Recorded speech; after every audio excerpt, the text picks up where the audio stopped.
بہت سے نیک مسلمانوں کو میں نے دیکھا جمعے کے بعد سے عصر تک بیٹھے رہتے ہیں مسجد کے اندر اللہ کی یاد میں. تو یہ نہیں ہے کہ حکم ہے وہ حکم کی خلاف ورزی کر رہا، نہیں. ہاں جا سکتے ہو، اگر جاؤ، تمہارا کاروبار ہے، تمہاری دکان ہے، کوئی تمہارا دفتر ہے، اس میں جانا ہے جاؤ. فانتشروا فی الارض وابتغوا من فضل اللہ، اللہ کا فضل تلاش کرو. اب یہاں یہ بہت اہم مقام ہے کہ مراد ہے رزق، لیکن رزق کو اللہ کا فضل قرار دیا جا رہا ہے.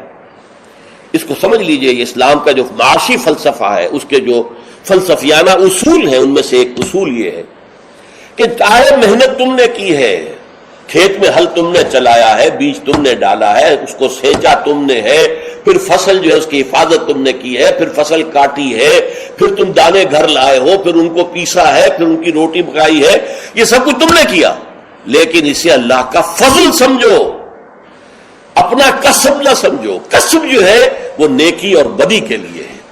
انسان نیکی کما رہا ہے، یہ اس کی کمائی ہے، بدی کما رہا ہے، یہ اس کی کمائی ہے. جہاں تک رزق کا تعلق ہے، یہ اللہ کا فضل ہے. اور فضل اسے کہتے ہیں جو بلا استحقاق دیا جائے، جس کا تقاضا نہ کیا جا سکے. جس کی مثال سادہ سی میں دیا کرتا ہوں کہ آپ نے کسی مزدور کو رکھا ہے، 8 گھنٹے اس نے کام کرنا ہے، آپ نے فرض کیجئے 100 روپے مقرر کیے ہیں اس کی مزدوری. دن بھر آپ نے دیکھا کہ ایک مزدور بڑی محنت سے کام کرتا، دل لگا کے کام کیا اس نے، چاہے کوئی دیکھ رہا ہو چاہے نہ دیکھ رہا ہو. ایک تو ہوتے ہیں وہ کوئی دیکھ رہا ہے تو کام میں لگ گئے، کوئی نہیں دیکھ رہا ہے تو بیٹھ گئے. نہیں، اس نے بڑی جی لگا کے کام کیا ہے. تو شام کو آپ اسے 100 روپے بھی دیتے ہیں، 10 روپے اور دیتے ہیں. یہ 10 روپے فضل ہے، یہ وہ ڈیمانڈ نہیں کر سکتا. ڈیمانڈ تو 100 کر سکتا تھا، 100 طے ہوئے تھے، لیکن آپ نے اپنی طرف سے بغیر اس کے کسی قانونی استحقاق کے 10 روپے اسے دے دیے، یہ فضل ہے. اسی طریقے سے رزق جو بھی انسان کو ملتا ہے وہ فضل ہے اللہ کا، اسے اپنا کسب نہ سمجھو. جب تم سمجھو گے یہ اللہ کا فضل ہے تو پھر دیکھو گے اللہ اس کو کس طور سے خرچ کرنا چاہتا ہے، کروانا چاہتا ہے مجھ سے، کس کس کے حقوق اللہ نے اس میں رکھے.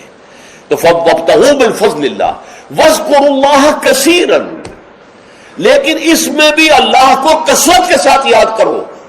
یہ نہ ہو کہ مسجد میں تو اللہ کا ذکر ہوا، باہر نکل گیا تو بھول گئے، نہیں، بلکہ یہ کہ جو کام کر رہے ہو اس میں کام میں تمہارے ہاتھ مصروف ہو اور دل تمہارا جو ہے وہ اللہ کے ساتھ لگا ہوا ہو. جسے آپ کہتے ہیں پنجابی میں ہتھ کارول دل یارول. یہ ہے ذکر کثیر. اور ذکر کثیر کا سب سے بڑا ذریعہ کیا ہے کہ جو مصنون دعائیں ہیں حضور صلی اللہ علیہ وسلم سے، رات کو سونے لگے ہیں تو دعا ہے، صبح اٹھے ہیں تو دعا ہے، بیت الخلاء میں داخل ہو رہے ہیں تو دعا ہے، باہر نکلے ہیں تو دعا ہے.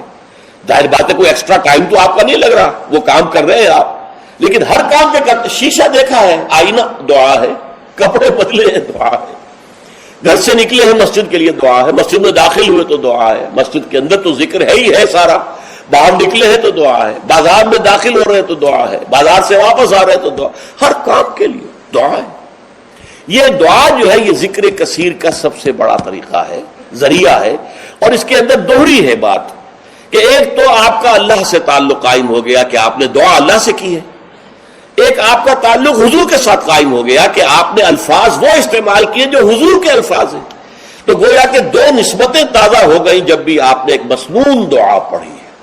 تو دعا ادعیاء مسنونہ جو ہے در حقیقت وہ دوام ذکر کا سب سے بڑا ذریعہ ہے.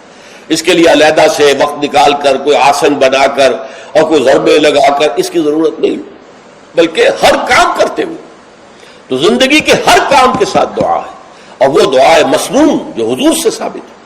لہذا دو نسبتیں جو ہیں جس کو آپ کہتے ہیں ایک تیر میں دو شکار، اللہ سے دعا ہو گئی، اللہ سے تعلق قائم ہو گیا، اور الفاظ آپ نے وہ استعمال کیے جو محمد الرسول اللہ سے منقول ہے صلی